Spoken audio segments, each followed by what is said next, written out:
look at last weekend, obviously not the result you would have wanted. Where do you think that things went wrong? We've always presented the same energy that people know us of, and we know ourselves of, and we take accountability of the results. It's our responsibility. We came out not how we wanted to, and we really look forward to fixing that and putting out the same show that we've always been doing. And not a lot of the crosses from out wide seem to connect.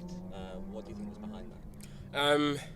No excuses, we're professional. We should be able to play in any environment, any field, even though we have one of the best stadiums here. But, that played a part, but at the end of the day, we should adjust in any situation and make every play count, every cross, and take good, opportunities when we get them, make them count as well. But I think where things went wrong, where we came out sloppy, and every team in this league want to beat us. It doesn't matter if we play against MLS2 team, top team.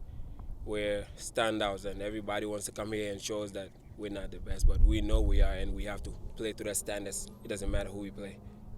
So, yeah. What's the mentality of you guys once you see a team like with Vegas, once they go up 1-0, they kind of just sit back and look to poach you on the counter?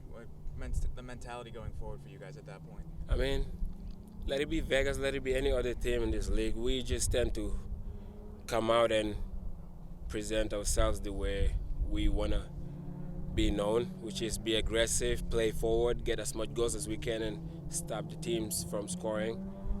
But at the end of the day, we get the results. That's what matters to us, and play hard, put teams on their back, let them be scared of us, because it's not just by words, but the way we play is why teams are afraid of us. And once we slack that down, then they will start to have confidence, and we don't want that. So we really look forward to adjusting to that and keep going in what we really know how to do, which is just playing forward, playing aggressive, playing hard, whole 90 minutes, because practice is hard, and honestly, this practice we had today is harder than the game we had, so that's just an example of why we should not take any game for granted.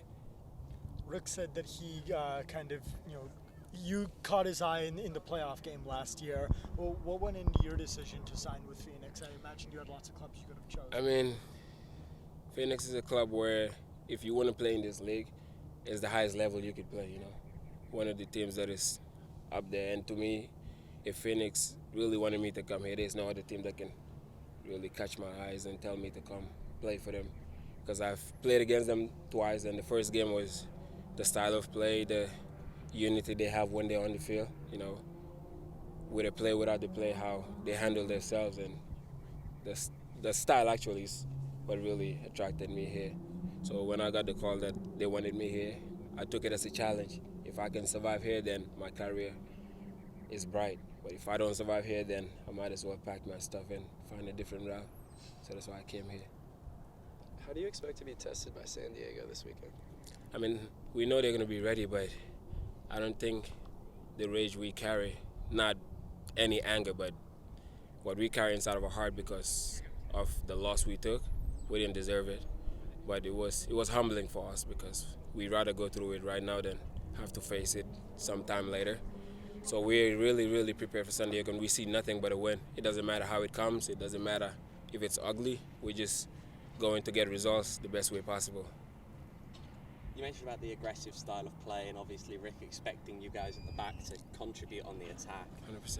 When the ball is turned over then and you're transitioning back to defending, what are the main things that you have to think about? So that is where the aggression comes in. So when coach mentions aggression, he doesn't mean like go kill somebody or, try to tackle somebody. It's basically when we transition, we send a lot of numbers forward where we're dangerous. 90% chance we might get something or end the play.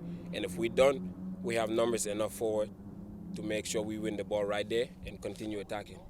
So that's why teams get tired. When we send numbers and we lose it, we get to attack or just try to gain possession again. And if we don't, we make sure the play is done right there, and then we recover back again. Without wanting to dwell, I guess, on last week's performance, what were the words said in the locker room after it? Not something that, we want to hear as players, because at the end of the day, we get paid to do this, and it's not just a job, it's passionate to us. And when we perform like that, we deserve nothing less but honest truth from coach, and it's not acceptable. So we tend to not repeat that anymore, no matter what the circumstances are. It's not going to happen again. But football comes with, wins and losses. So you gotta accept both and grow and mature. But have short memory of the bad moments and, move away from them and focus on the best ones that you're ready to make.